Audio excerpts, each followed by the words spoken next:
Hello 911, what is your emergency? It's SeaWorld Orlando. Oh God, she's not coming up. Kate's got her. Jessica's underwater. There's so much blood. Send help, please. Stay on the line. How long has she been under? I don't know. 30 seconds? No, more. Oh my God, Kate, let her go. August 8th, 2025. The Florida sun blazed high over Orlando, beating down on the white concrete walkways of SeaWorld. The air smelled faintly of sunscreen and salty popcorn. It was a day like any other. Or at least, that's how it began. Tourists streamed through the gates in colorful summer clothes, parents juggling maps and strollers, teenagers with dripping ice creams, children clutching shiny new Orca plush toys, their eyes wide with anticipation. Above them, banners for Ocean Majesty, featuring Kate the Orca, fluttered in the breeze. Inside the stadium, a sea of aluminum benches glistened in the sunlight. The stands filled slowly, a low hum of chatter rising like the tide. Cameras clicked, camcorders whirred, and phones lit up as the audience positioned themselves for the best view of the massive blue pool that glimmered in the center. Behind the scenes, in the trainer's prep area, Jessica Radcliffe was tightening the straps of her wetsuit. At 34, she was one of the park's most experienced and admired trainers. A woman who had spent over a decade working with some of the most unpredictable predators in the ocean.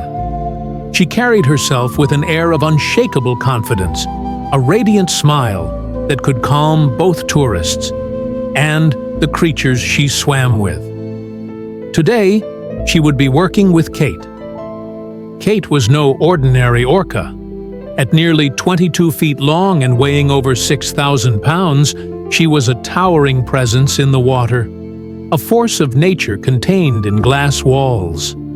Her dorsal fin curved sharply to one side, the signature droop of captivity. And her eyes, black as midnight, but with a depth that made even the most seasoned trainers hesitate.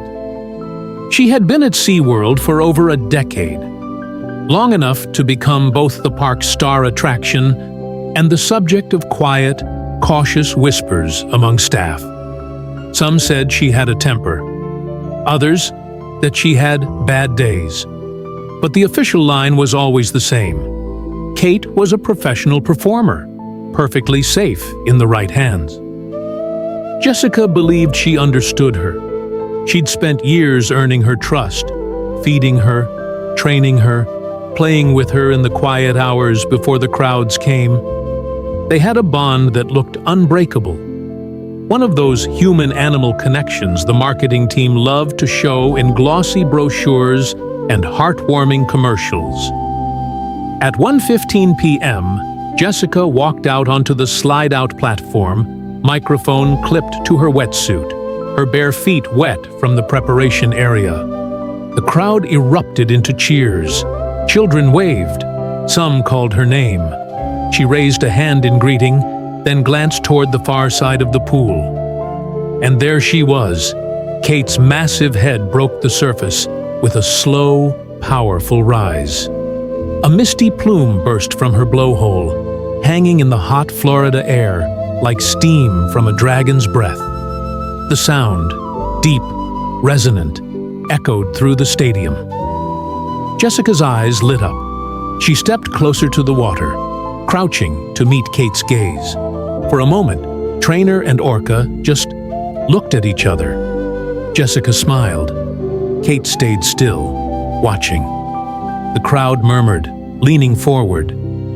It looked like the beginning of another perfect show. But beneath the surface, in the cool blue depths of the tank, something was shifting. Something no one in the stands could see. Hours before the show, inside the dim, echoing back tanks, Kate's behavior was different. Trainers noticed it first during the early morning swim session. She moved slower than usual, her powerful tail strokes lacking their usual snap. Instead of gliding in smooth arcs, she drifted in long, heavy passes, like something was weighing her down. During feeding, she refused several fish, slapping them from the water's surface with her tongue. For Kate, this was a red flag. Orcas in captivity are conditioned to accept food as both reward and routine. Refusal wasn't defiance for the sake of it. It was communication. A warning. Some of the junior trainers exchanged quiet glances. They'd seen this before, moments before Kate lashed out at a buoy or struck the surface with her tail in frustration. But in the high-stakes world of marine entertainment, shows rarely stop for warning signs. At SeaWorld, the schedule is law. Seats had been sold. Families had traveled from across the country. And in the tight margins of a tourist attraction, delays mean refunds. Refunds mean losses. So, the decision was made. Kate would perform. In the minutes before the gates opened, Jessica stood at the viewing window in the medical pool area, watching Kate. Her arms were folded, wetsuit clinging to her frame, droplets still running down her hair from a pre-show swim. Kate floated just below the surface, one eye fixed upward, on Jessica. To an outsider, it might look like affection. To those who understood orca behavior, a still, unblinking eye could mean something else. Observation. Calculation. Jessica exhaled, gave a small nod, and tapped the water's surface with her palm, a cue they had rehearsed hundreds of times. Kate responded, gliding forward, pushing her rostrum out of the water with a deep, vibrating exhale that sprayed Jessica's arms. Jessica smiled. "Good girl," she whispered. At 1:20 p.m., the show began. The gates opened, and the audience flooded into the stands, the chatter echoing through the stadium like surf against cliffs. Trainers in bright wetsuits jogged onto the platforms, waving and greeting the crowd. Music swelled from the speakers, something bright, energetic, meant to pull every wandering eye toward the pool. Jessica walked out onto the slide-out platform, microphone clipped to her wetsuit, her steps confident and deliberate. She scanned the stands, thousands of faces, phones already raised. Then her gaze shifted to the deep blue of the main pool. Kate floated nearby, her vast black and white form breaking the surface with an elegance only a predator could possess. Her head rose high, water streaming down the slopes of her face, blowhole opening with a low hiss. A misty plume drifted upward, catching the sunlight in tiny rainbows. But under the surface, unseen by the cheering crowd, Kate's tail twitched. Her pectoral fins shifted in slow, deliberate motions. Her gaze locked, not on the fish bucket, not on the crowd, but on Jessica. Before we continue, if you're new here, subscribe so Jessica's story and others like it are never forgotten. Like, to show respect for the lives forever changed in moments like this. Share, so the truth can reach beyond this screen and open the eyes of those who still don't see the danger. As part of the grand finale, Jessica's cue was simple. Slide gracefully into the pool, meet Kate in the center, and swim alongside her in a synchronized circle. An elegant, well-practiced move they had performed hundreds of times. It was meant to be a breathtaking closing moment. It would be, but for all the wrong reasons. Jessica crouched at the edge, toes curled over the slick platform, water lapping at her heels. She looked out over the crowd, thousands of faces, eyes locked on her, and then down into the shimmering blue below. Kate hovered just under the surface, her black and white form rippling in the refracted sunlight. With a deep breath, Jessica slid into the water, her body slicing through with barely a splash. She surfaced beside Kate, offering a familiar hand signal, the one that always meant, "Let's swim together." But in that instant, something shifted. Kate's eyes rolled slightly, the white patches tilting downward as she sank, slowly, deliberately, into the deep. Jessica treaded water, scanning the surface for her partner. But Kate didn't vanish. Beneath the rippling light, her silhouette began to move, circling. Tight, controlled loops. A predator's dance. On the platform, two trainers noticed immediately. Their whistles cut sharply through the stadium's soundtrack, Kate's recall signal. She didn't respond. Jessica's smile stayed fixed for the crowd, but for a fraction of a second, just long enough for anyone close enough to see, her eyes betrayed something else. Confusion. Unease. Then, without warning, Kate rose from the depths in a vertical surge, 22 feet of muscle and instinct. The strike was silent until the moment of impact. Her jaws clamped around Jessica's waist with a force that bent her body backward. There was a deep, wet thud, the sound of two powerful masses colliding. Jessica's arms flailed, fingers splaying wide, bubbles exploding violently around her as she gasped in shock. The audience's reaction was instant, a mix of gasps, laughter, and cheering. Many thought it was a stunt, part of the show's choreography. But then, the screaming began. Kate's head twisted sharply, jerking Jessica like a rag doll. The movement was brutal, unnatural. One of her legs whipped sideways, the joint snapping into an impossible angle. A crimson cloud began to bloom in the water. In a heartbeat, Kate dove, dragging Jessica under. The surface snapped shut above them, leaving only a roil of bubbles and red. Underwater, Jessica's world became chaos. Her lungs burned instantly from the sudden shock. Kate's teeth dug through neoprene, pinning her in a vice. The massive orca drove her deeper, the filtered blue light above growing dimmer with each second. Jessica clawed at Kate's head, her fingers raking the smooth black skin, but the orca's grip only tightened. Kate began to shake her, side to side, violent bursts that rattled Jessica's bones. Her vision blurred, ears filled with the thunder of water rushing past. Her chest screamed for air. On the surface, the trainers were in motion, banging the sides of the pool, blowing whistles in rapid bursts, shouting commands.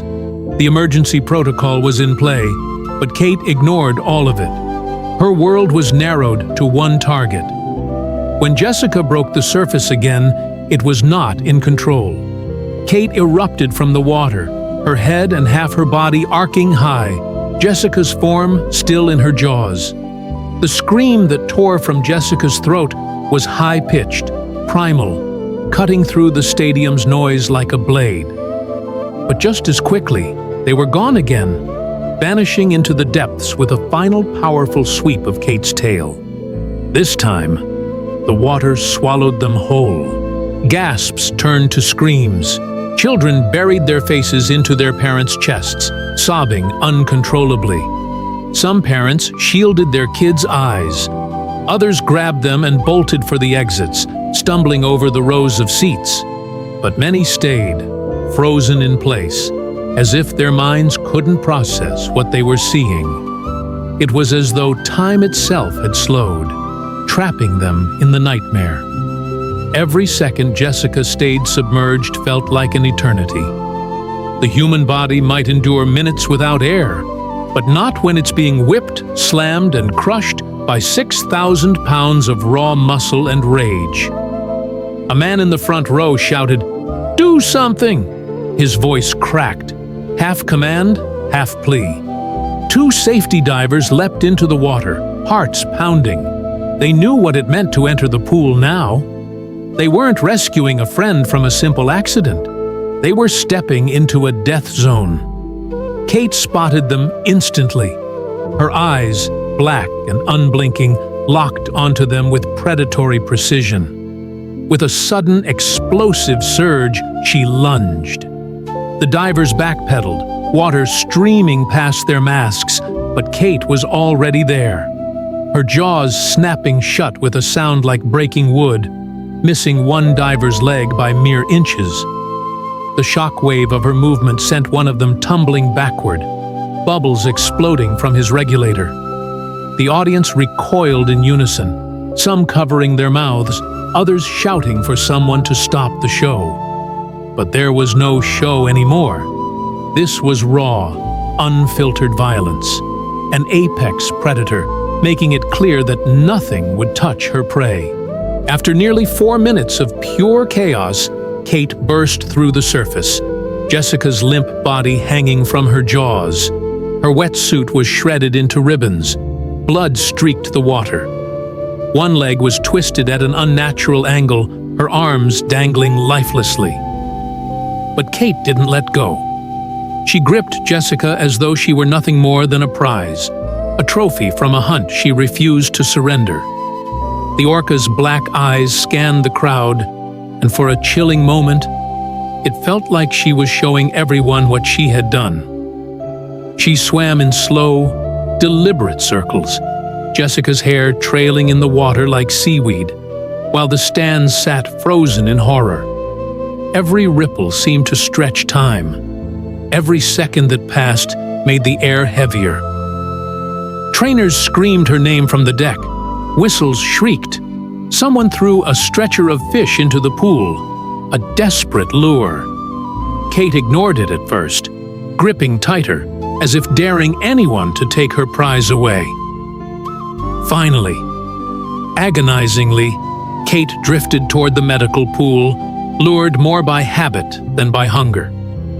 She slipped inside, still clutching Jessica until the last possible moment.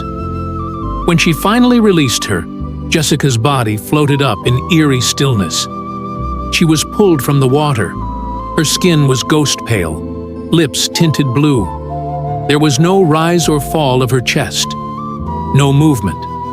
The trainers immediately began CPR, compressions, breaths, frantic pleas for her to stay with us. But the damage was catastrophic. Multiple fractures, deep lacerations, massive internal bleeding. By the time paramedics arrived, the pool deck was streaked with blood and covered in abandoned gear. At 2:57 p.m., Jessica was pronounced dead. And in the distance, through the chaos, the sobs, the radios, Kate's haunting calls echoed from the medical pool. If you're still here, you understand how serious this is. Please subscribe, so stories like this are never forgotten. Like, to stand against the silence that hides the truth. Share, so the next person understands the cost of keeping wild power in captivity. This isn't just about one trainer and one orca. It's about a choice humanity keeps making, over and over, with devastating results. Orcas are apex predators, designed by nature to dominate the ocean's food chain. In the wild, they travel up to 100 miles in a single day, diving deep into icy waters, chasing prey, and communicating with their pod across vast distances. Their lives are filled with choice, challenge, and freedom. In captivity, that freedom is reduced to a concrete prison. Tanks barely 1/10,000th of their natural range. There's no endless horizon to chase, no hunting grounds, no family pod. Instead, there are walls, constant mechanical noise, blinding artificial lights, and the same repetitive tricks performed on cue. Kate's aggression didn't erupt out of nowhere. Former trainers, speaking only after leaving the park, revealed she had a history. She'd resisted commands, refused food, lunged at staff during rehearsals.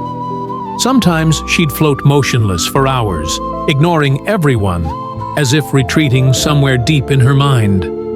But these incidents, they were quietly swept under the rug, because the show had to go on, and the park's image had to stay pristine. Jessica knew the risks. Every trainer does. They are taught emergency protocols, they study animal behavior, they hear the whispered stories. But passion as a way of dulling fear. Jessica loved Kate. She believed their bond was stronger than instinct, stronger than nature itself. And maybe Kate once believed that too, until years of confinement wore her down, bending her spirit until something inside finally snapped. Jessica's death sent shockwaves through the marine park industry. It wasn't just another tragic headline, it was a wake-up call that echoed far beyond the pool's walls.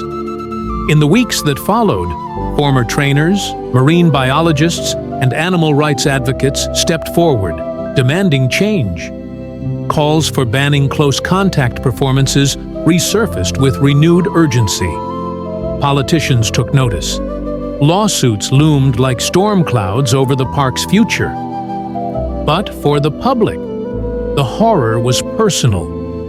Parents who had once brought their children to marvel at orcas now questioned if they'd unknowingly paid to watch cruelty disguised as entertainment. For many, the image of Kate's massive jaws closing around her trainer would never fade. It was a moment that would replay in nightmares, a reminder of the razor-thin line between wonder and danger. And yet, perhaps the hardest truth to face is this: Kate wasn't a monster. She wasn't evil. She was a wild predator, sculpted by millions of years of evolution to survive in a vast, untamed ocean. But instead, she was forced into a world of concrete walls, blaring music and repetitive tricks, until something inside her finally broke. In the end, instinct didn't just win. It exploded to the surface in the most violent way imaginable. Jessica's legacy is now a question we all must answer. How many more lives, human or animal, must be lost before we learn that some creatures were never meant to be tamed? If Jessica's story moved you, if it shook you, don't let it fade into just another headline. Subscribe so you'll never miss the truths they don't want you to hear. Like, to show the world you stand for change. Share, because every person who watches this is one more voice for the voiceless. Rest in peace, Jessica Radcliffe. And to Kate, may you one day know the ocean again.